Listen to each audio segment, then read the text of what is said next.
So my producer, Tom, wanted me to do a video called 10 Novels You Must Read Before You Die. And usually I just do whatever Tom says because he's got this crazy look in his eyes. I'm afraid he's just going to go off one day and it's going to be a disaster, bloodshed. I don't even like to think about it. But this time, I was thinking about this, and I was thinking the problem I have is not what novels you have to read, because there are no novels you have to read. The problem I have is a lot of people don't read novels, and especially I go on and I promote my novels on conservative radio, the only play conservative podcasts and so on, the only places where they'll let me go. And a lot of times people will say, why should I read novels? Conservatives don't really get this.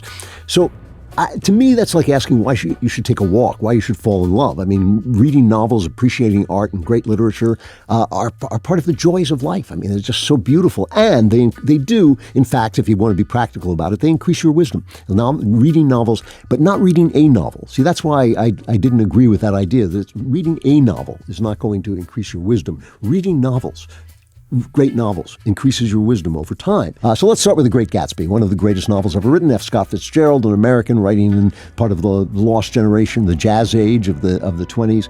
And this is the story of a man who has never gotten over the love of his life.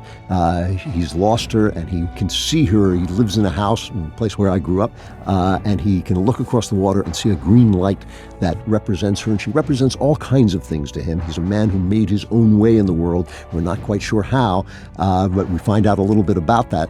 And she represents the kind of class and elegance and beauty that he is trying to attain. It's a beautiful, beautiful romantic novel. There's a mediocre movie of it with Robert Redford, but if you watch the movie, you'll get the plot, so it'll be even easier to read. It's very, very short. You can read it probably in a day or two. Really worthwhile. And you'll notice a lot of these books, probably a disproportionate of these books are American novels, and that's because Americans write more simply than the British and other countries. Tom Sawyer by Mark Twain. I was going to say Huckleberry Finn because Huckleberry Finn is iconic and is one of the greatest American novels, but Tom Sawyer is actually technically a better novel and it's easier to follow, and Huckleberry Finn bogs down a little toward the end. It's a wonderful, wonderful story of boyhood in 1800s America. It is just a beautiful story, and then if you like it, you can follow it up with the sequel, which is Huckleberry Finn, Tom Sawyer by Mark Twain. It's funny, it's wise, it's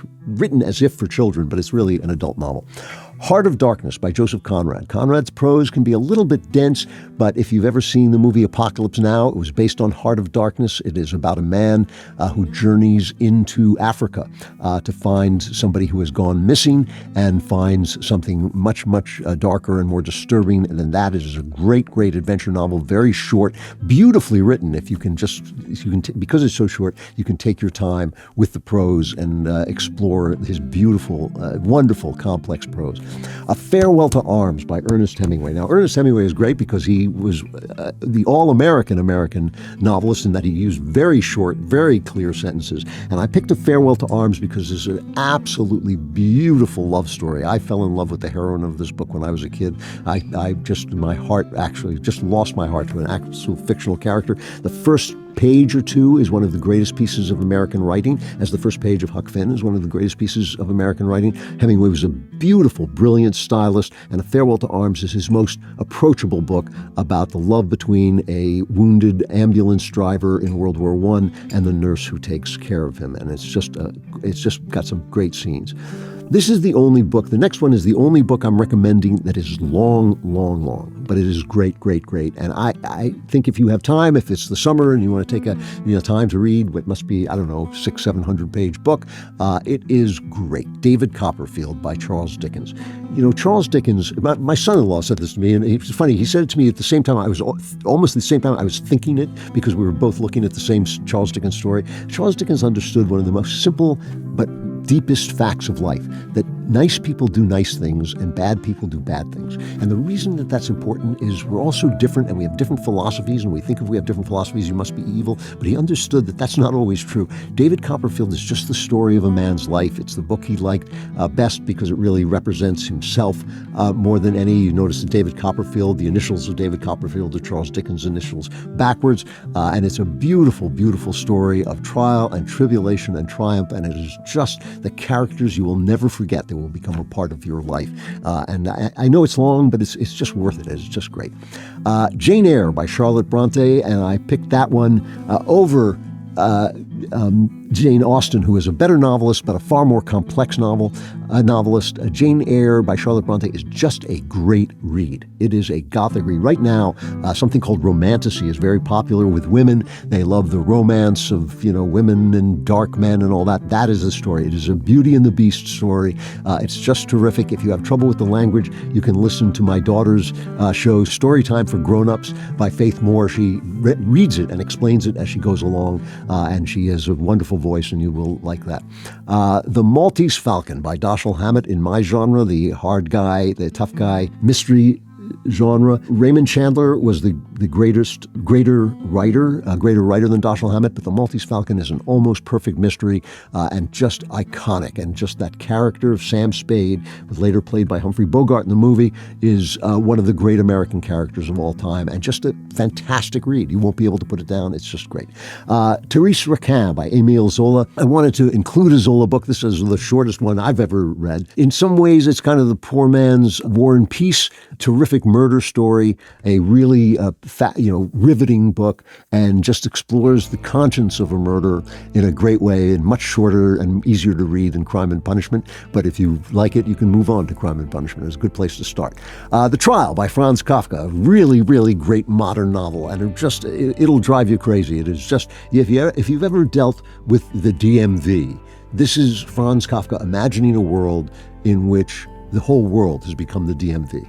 And the trial about a man who is accused of something, but he never can find out what. It is just a tremendous, tremendous book, and I think you'll really like it. It's the most modern of these books.